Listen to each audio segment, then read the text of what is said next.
hal yang paling banyak, ini ancaman untuk kita semuanya, para jamaah kaum muslimin. Dengarkan kata-kata yang sangat indah ini menurut saya. Kebanyakan yang memasukkan seseorang yang mentauhidkan Allah Subhanahu wa taala ke dalam neraka itu adalah dosa yang berkaitan dengan hamba dengan satu hamba dengan hamba yang lainnya. Dia sudah mentauhidkan Allah, dia banyak amalannya, dia tidak melakukan kesyirikan kepada Allah Subhanahu wa taala, dia tidak melakukan kebid'ahan, tetapi dia apa? Memfitnah orang lain, dia mengadu domba orang lain, dia menceritakan aib orang lain, dia membuat sedih hati orang lain, ucapannya menyakiti hati orang lain. Itu yang menyebabkan dia masuk ke dalam neraka Allah Subhanahu wa taala. Na'udzubillahi min dzalik. Jadi jangan kita menganggap ya yang penting tauhid, yang penting tauhid. Iya, benar memang. Tetapi kita menyepelekan apa? Hablum minallahnya kita sudah bagus, tetapi hablum minan nasnya kita jelek. Jangan sampai jamaah. Apa yang sudah kita pelajari hari ini, tauhid yang sudah menancap di hati-hati kita.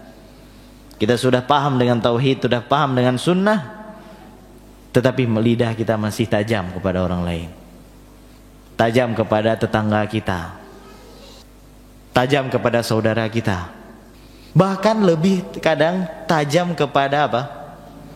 Saudara kita yang sudah mengenal sunnah. Kata-kata yang mungkin terkadang ini adalah candaan biasa. Seperti apa? Udah cukuran jenggot ya sekarang. Kita sudah tahu dia ini sedang apa? Imannya sedang turun. Kita tahu imannya sedang turun. Nah, bagaimana kita menasihati dia, mengajak dia untuk ikut taklim lagi? Ada wallahi kita melihat teman-teman kita yang sudah lagi tidak ikut kajian ilmu. Kemudian apa? Dia tidak mau gabung sama teman-temannya yang sudah pengajian, takut dia. Takut apa? Dibully.